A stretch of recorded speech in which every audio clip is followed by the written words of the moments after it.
가장 최강의 카드는 유승민 후보라고 봅니다만 대부 3 보면요. 이런 대목이 나옵니다. 적을 미워하지 마라. 네, 저도 굉장히 좋아하는 장면. 그죠? 미워하면 네 판단이 흐려진다 이런 얘기 하잖아요. 그러니까 지적하신 것 중에 최강희 후보가 능다라는 지적은 100% 맞는 말씀이고. 그것만. 정치 고수들의 격조 높은 토론, 정치 예능 하이브리드 토크쇼 특집설전 시작합니다. 자, 지난 7일 법원이 윤석열 대통령에 대한 이제 구속 취소 청구를 받아들였죠. 법원이 구속 취소를 결정한 이유는 크게 두 가지입니다. 구속기간 계산을 검찰이 기존에 해오던 방식과는 다르게 계산하면서 구속기한을 넘겨 윤 대통령을 기소했다고 판단했고, 검찰은 날짜를 기준으로 사흘을 구속기한에 더했습니다. 반면 법원은 날짜가 아닌 시간으로 따져야 한다고 봤습니다. 명시적으로 내란죄 수사권이 없는 공수처의 수사를 놓고도 불확실한 부분이 있다고 봤습니다.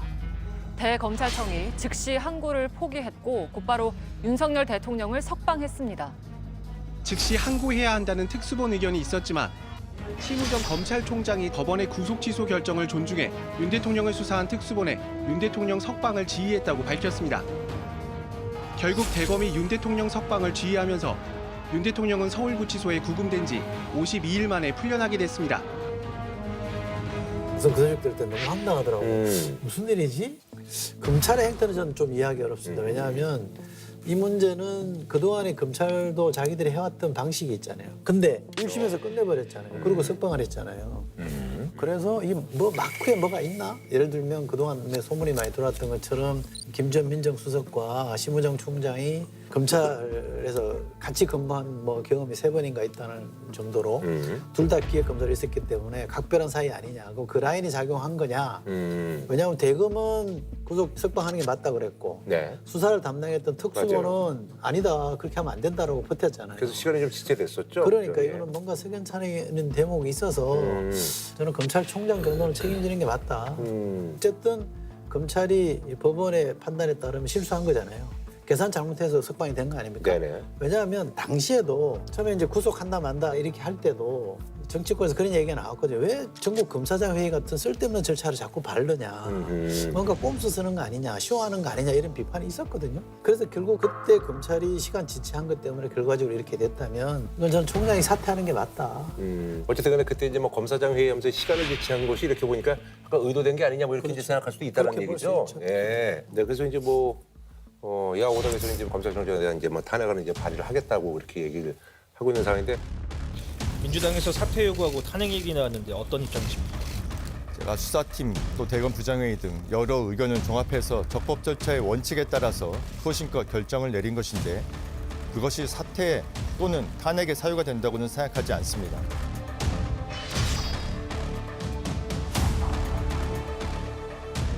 저는 이 일 가지고 야당들이 심우정 검찰총장을 뭐 탄핵을 하겠다, 네네. 사퇴해라 뭐 이런 식으로 이야기하는데 저는 이수석 생각이 많이 다른데 검찰이 무슨 불법을 저질렀는지 잘 모르겠어요. 이 사건에서. 저는 뭐 기본적으로 구속 취소를 결정한 그 재판부의 네. 그 결정은 당연히 존중해야 한다고 생각하고 저는 처음부터 고비고비마다 절차적 정당성을 지키는 게 굉장히 중요하다. 근데 영장 청구 있잖아요. 체포영장, 구속영장 전부 다 서부지법에 갔잖아요. 그것도 왜 중앙지법에 가면 될 거를 아니죠. 중앙지법에서도 문제 없다고 결정을 해줬잖아요. 구속특보심에서 그랬죠. 다 정리가 된 예. 거예요. 그러니까 혼선을 줬다는 건 충분히 인정. 그러나 그것이 전체를 흔들 정도의 문제냐. 그리고 또 하나는 반드시 저는 이건 지적해야 되는데 윤석열 대통령 측과 그 변호인단이 한 행태를 보면 계속 브레이크 걸기 바빴잖아요. 그럼 거꾸로 민주당도 계속 헌재를 푸시하고 했는 거는 마찬가지예요. 아니죠. 변호인단이 법리적으로 이런 문제 있다 저런 문제 있다라는 걸 드리는 말씀으로 그치는 게 아니라 선전하고 선동했잖아요. 그 앞에 나가서 그 앞에 모인 사람들한테 어떻게 했습니까? 계엄을 해보니 국회와 정치권은 물론이고 검찰, 경찰, 공수처 같은 수사기관 또 그리고 법원, 헌법재판소 모두가 불공정. 그러면 국민들이 볼 때 빨리 이 상황을 정리하는 게 급하다는 마음은 누구나 갖는 거잖아요. 정리하는 것 중에 하나가 구속이죠. 그러면 충분히 저는 그 상황이 강제하는 측면들이 분명히 있었다. 그러면 계엄을 해서 군사력이 동원돼가지고 난리법석이 났는데 이거를 시간이 많이 걸리더라도 또박또박 절차에 따라만 가자? 이렇게 하면 좋겠지만 그럼에도 불구하고 사정의 급박성이랑 있다면 전 충분히 이해할 만하다고 보는 거죠. 아니요. 현직 대통령을 탄핵을 하고 내란죄로 재판을 한다는 거는 이거는 굉장히 엄중한 일 아닙니까? 그렇죠. 그러면 현직 대통령을 탄핵을 하고 내란죄로 재판을 한다는 거는 이거는 굉장히 엄중한 일 아닙니까? 그렇죠. 그러면 한 점, 한 톨 의혹도 없이 허점도 없이 해야 되는데 그래서 이번에 저는 재판부가 굉장히 경종을 울린 것 같아요. 우리 기억하지만 우원식 의장이 당일날 밤에 많은 국민들이 왜 빨리 국회의장이 방망이 두드려가지고 비상계엄 해제 의결을 안 하냐 이랬을 때 우원식 의장이 한 말이 있어요. 이 절차를 지키지 않으면 나중에 이게 빌미가 돼가지고 우리가 오늘 의결하는 게 이게 무효가 될 수 있다는 식으로 했거든요. 계엄군이 국회로 진입하던 급박한 상황 속에서도 빨리 의결을 진행해달란 의원들의 재촉에도 우 의장은 이럴수록 절차가 중요하다고 했고 우측으로 들어오고 있답니다, 의장님. 그냥 앞에까지 와 있어요. 안건이 올라와. 그러니까 저쪽으로. 국회의장도 마음이 급하죠. 그렇지만 절차를 틀리지는 않게 해야 될 거 아닙니까? 절차가 잘못되면 또 그것도 문제입니다. 그래서 정말 비상한 각오로 몸을 다 바쳐서 막는 겁니다. 결국 비상계엄령 선포 2시간 30분 만에 의결이 이뤄졌습니다. 비상계엄 해제 요구 결의안은 가결되었음을 선포합니다. 그때 밖에 막 군인들이 막 왔다 갔다 하고 이럴 때도 TV를 보는 사람들이 초조할 정도로 그런 적이 있다고요.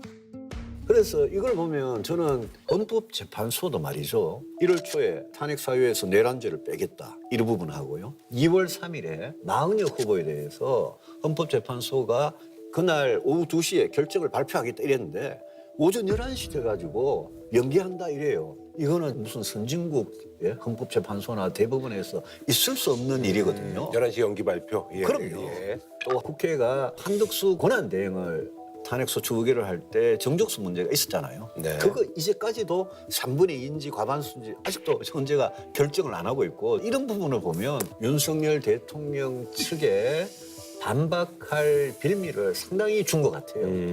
그래서 지금은 절차적 정당성이라는 것도 실체적인 진실 못지않게 그만큼 중요한 거다. 그러니까 이게 헌재가 조금 더 세련되게 조금 더 노이즈를 줄여가면서 운영을 했더라면 하는 아쉬움은 분명히 있습니다. 그런데 절차적 정당성 제대로 안 따져본 거 아니냐라는 그 얘기는 예를 들면 수사 진행 과정에서 법원에서 그동안 했던 관료도 있고 법조문도 이런데 그럼 이게 바뀌는 거잖아요. 일대 전환이 되는 거라고 하면 그렇게 보면 막상 막판에 와서 법원이 갑자기 이런 결정을 하니까 아니 다른 사람들 할 때는 뭐 하다가 갑자기 입건만 돼서 그럼 당신들이 갑자기 이렇게 피의자의 관점에 서느냐라고 질문하면 법원도 할 말이 없는 거잖아요. 그러니 이게 저는 근본적으로 절차적 정당성이 흔들릴 정도는 저는 아니다. 그런 점에서 보면 지금은 부족하더라도 큰 흐름을 우리가 믿고 따라가줘야죠.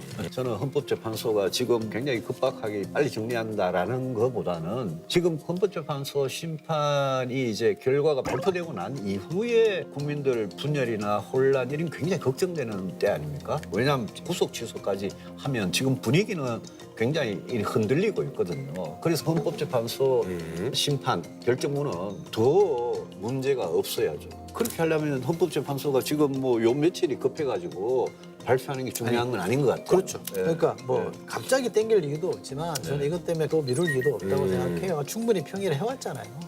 그리고 다른 전례에 비춰보면 이미 할 때가 됐어요. 박근혜 대통령 91일 걸렸잖아요. 저기 노무현 대통령 63일밖에 안 걸렸어요. 사실 박근혜 대통령보다 훨씬 쉬운 사안이잖아요. 어떻게 보면. 그러면 끌 것도 없이 저는 빨리 종료해서 이 상황을 정리해주는 게 저는 맞다. 이거 가지고 구속 취소 때문에도 이 난리가 났는데 마치 개선 장군 독립운동하다가 살아온 사람처럼 거기 손잡고 만세 부르는데 탄핵을 자꾸 미룬다? 분열만 더 깊어지죠. 저는 빨리 정리하는 게 맞다고 봅니다. 아까 이제 말씀하신 것처럼 이제 뭐 언론에 이제 그 사진들이 이제 많이 나왔는데 특히 이제 그 석방 당시의 모습.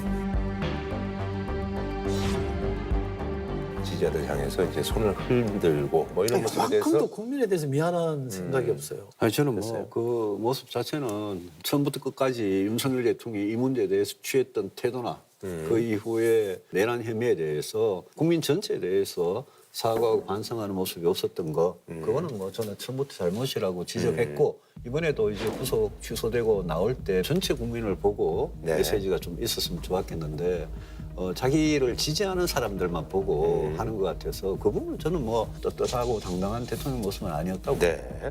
자, 근데 있잖아요. 여권에서 윤석열 대통령 이제 석방을 환영을 하지만 뭐 여러 가지로 이제 그 조기 대선에 있어서 서로 지금 이제 유불리를 따지고 있을 거라는 그런 해석들이 있는데 두 분은 어떻게 생각하세요? 저는 조금 심하게 말하면 국힘은 망했구나 이런 생각을 했어요. 왜냐하면 윤 대통령이 계속 그동안도 이른바 감옥에 있으면 영어에 못 밀 때도 메시지를 내서 막 흔들었는데 지금 자유롭잖아요. 이제 움직이는 건 자유로워진 거 아닙니까? 그죠? 그러면 광화문 집회도 나갈 수 있고 여의도 집회도 나올 수 있고 얼마든지 움직이면서 에이 설마 대통령이 무슨 광화문하고 여의도 집회 나가겠어요? 그분에게 대통령이 설마라는 건 한 번도 안 맞았어요. 에이 그래도 이제까지 안 맞은 적이 맞았다 하더라도 없어요. 네. 그런 건 구속 안 취소됐다고 해가지고 헌법재판소 결정을 앞두고 결정이 나서 인용이 되면 나서도 할 수 있죠. 파면인데 또 다른 차원의 어쨌든 문제고. 뭐든요. 그러니까 대선판에 개입을 할 거라고 봐요. 그러면 국민의힘 형사 재판을 받으면서 그렇죠. 국민의힘에게 저게 도움이 되냐? 선거가 윤석열 심판 선거가 돼버리면 국민의힘은 선거 해보나 마나예요. 제가 볼 때 국민의힘이 낼 수 있는 가장 최강의 카드는 유승민 후보라고 봅니다만 이게 윤석열 심판 선거가 되면 유승민 아니라 죄송합니다. 하래비가 나와도 안 돼요. 지금은 근데 국민의힘은 이재명에 대한 찬반 선거로 가고 싶은데 윤석열 심판 선거로 가면 하나만 하는 거 아닙니까? 아니, 근데 이게 뭐 만약- 되겠어요? 안 돼요. 뭐 지적하신 것 중에 최강욱 후보가 누구다라는 지적은 그것만? 100% 맞는 말씀이고 그것만? 이제 근데 탄핵 심판이 만약 인용이 됐다. 그래 파면이 됐다. 근데 윤석열 대통령이 구속에서 풀려서 집회 와가지고 마이크를 잡고 막 누구를 지지하거나 선동을 하거나 그렇게 될 경우에 국민의힘이 대선에서 아주 뭐 망하는 거는 저는 동의해요. 근데 그러면 우리 말려야죠. 당 차원에서 이제 안 말릴 말리실 거니까. 분도 있잖아요. 제발 참으시라고 그 말려야죠. 푸닝할 기회를 놓쳐버리는 거예요. 그 상황에 가보면 윤석열 전 대통령의 생존 투쟁에 국민의힘은 볼모로 잡히는 거예요. 그리고 거기에 편드는 사람이 있잖아요. 예컨대 김문수 장관 같은 분들은 적극적으로 옹호할 거고 홍준표 시장도 마찬가지일 거잖아요. 그 늪에 빠져 있는단 말이에요. 그러면 거기 바깥에 나와 있는 사람들 유승민 후보나 예를 들면 한동훈 후보나 안철수 후보나 이런 분들은 그거 그만하라라고 내부 싸움 하다가 막상 민주당 후보하고 싸우는 거는 뒷전이 될 거예요. 참, 예, 그거는 뭐 하여튼 결정 나면 봅시다. 예. 네네네. 곤혹스러운 이야기. 예. 그리고 이제 그 이재명 대표 얘기를 좀 잠깐 해야 될 것 같은데 잠깐이 아니라 길게 합시다. 예, 뭐 분위기 전환 차원에서 또 이재명 대표 얘기를 또 해야죠. 20대 국회에서 이제 자신의 체포동의안이 이제 가결된 적이 있었잖아요. 여러 가지 얘기들이 좀 나오고 있습니다. 뭐 두 분 어떻게 생각하시는지. 저는 해석을 두 가지로 해요. 하나는 실수한 거다. 그냥 무심결에 그냥 자꾸 물어보니까 발언했다는 게 하나 있고 하나는 의도설 두 가지가 실수설과 의도설이 있는데 의도설 중에도 두 개가 있어요. 하나는 트롤링. 그러니까 지지층들을 감정을 분출시키기 위해서 했다는 게 트롤링이라고 하면 하나는 프레이밍이죠. 이 프레이밍은 뭐냐면 3월 26일 날 2심 재판이 이 결과가 나오는데 유죄 났다고 해서 만약에 어떻게 광분하는 세력이 나오면 그럼 법원하고 결탁하거나 검찰하고 결탁한 세력으로 미리 찍힐 가능성이 있죠. 그러니까 반발을 잠재우기 위해서 미리 선제적으로 프레임을 깔았다. 그러니까 트롤링이냐 프레이밍이냐 두 가지 쓸 있긴 합니다만 어쨌든 그 뭐와 상관없이 저는 선거에 아무 도움 안 된다. 저 얘기는. 그리고 이재명 대표가 지금까지 해왔던 통합정보 해왔던 것에 비추고 근데 이재명 대표 보면 저는 지도자로서 이 양반이 어떤 정서적인 어떤 불안 이런 게 굉장히 좀 심한 사람 아니냐 이런 생각까지 좀 드는데 어떠세요? 영화 대부 3 보면요 이런 대목이 나옵니다. 적을 미워하지 마라. 네, 저도 굉장히 좋아하는 장면. 그죠. 미워하면 네 판단이 흐려진다 이런 얘기 하잖아요. 그러니까 김 후보는 이재명을 너무 미워하는데 올인하지 마세요. 본인 판단들이 지금 흐려지고 있는 것 같아요. 미국의 해리스가 이 나라를 위해서 트럼프는 안 됩니다. 저 파시스트입니다. 안 됩니다 했잖아요. 어떻게 됐어요? 졌잖아요. 박살나 그랬잖아요.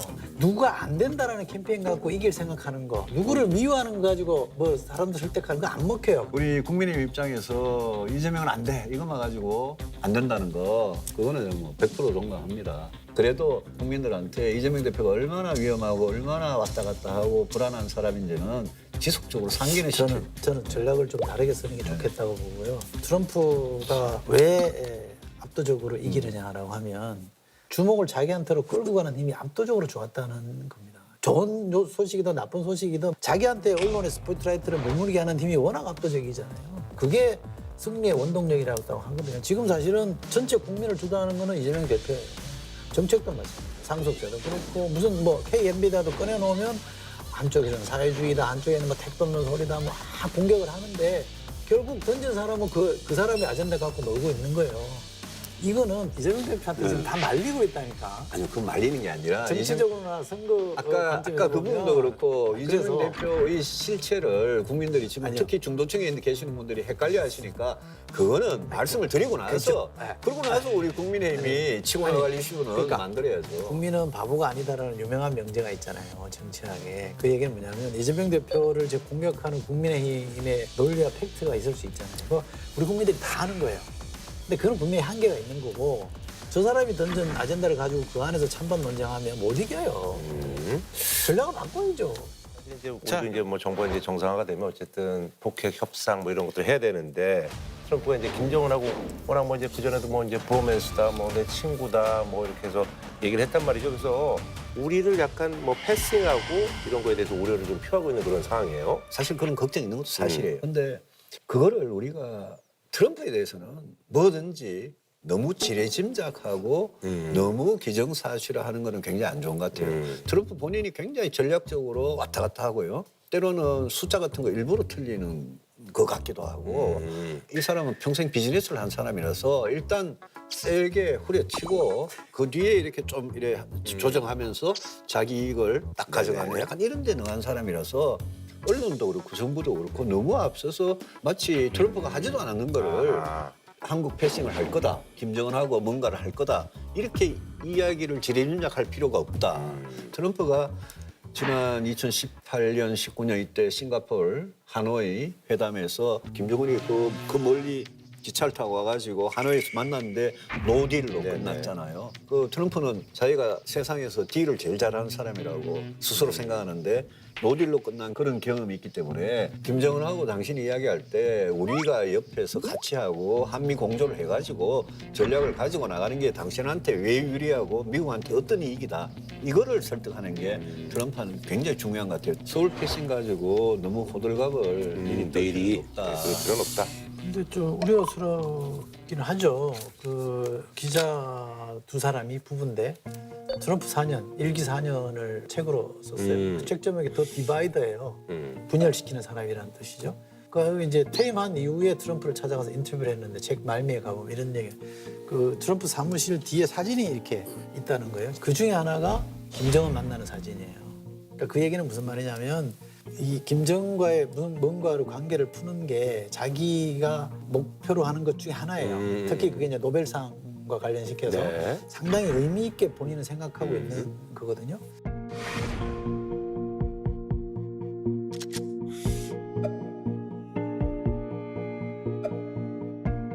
그래서 심하게 좀 전망하시는 분들은 5월 9일 날이 러시아 전성일이거든요. 네. 그날 트럼프가 갈 가능성이 있다. 그때 김정은이 만약에 러시아를 방문하면 거기서 잠깐이라도 3자 회동이나 양자 회동이 일어날 수도 있다라는 것까지 예측하는 사람도 있어요. 그러니까 그렇게 되면 급무사를 탈 수 있는 거죠. 그레이 기술이라는 책을 보면 트럼프가 이런 얘기를 자기는 공을 여러 개로 굴린다는 거예요.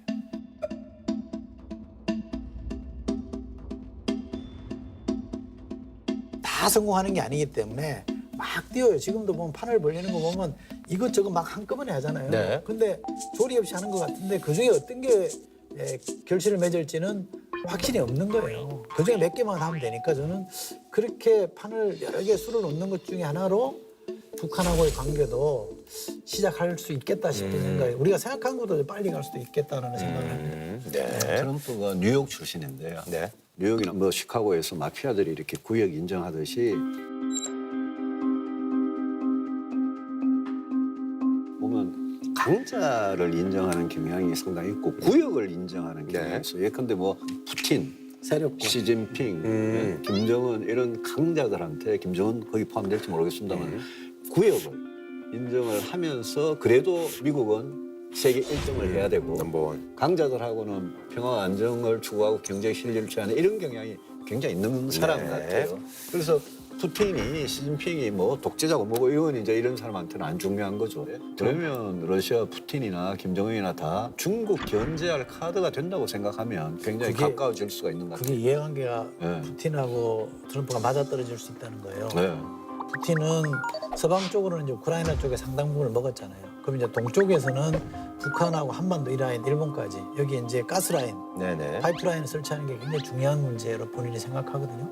그러면 북한이 동의하면 남북하고 일본까지 이 파이프라인, 가스라인이 연결될 수 있거든요. 근데 트럼프도 비슷한 생각을 갖고 있어요. 왜냐하면 이 한반도 축이 중국을 포위하는 데 역할을 해주면 금상첨화거든요. 그러니까 두 사람의 이해관계가 맞아떨어질 가능성이 있어요. 그러면 푸틴이 하기에 따라서는 이게 급물살을 탈 수도 있기 때문에 우리가 조금 급하게 사실은 대비를 해야 돼요. 그거를 아주 정신을 차리고 저는 해나가면 우리한테 이게 판이 흔들리는 게 꼭 나쁜 것만 아니다 그런 생각이 들어요. 네.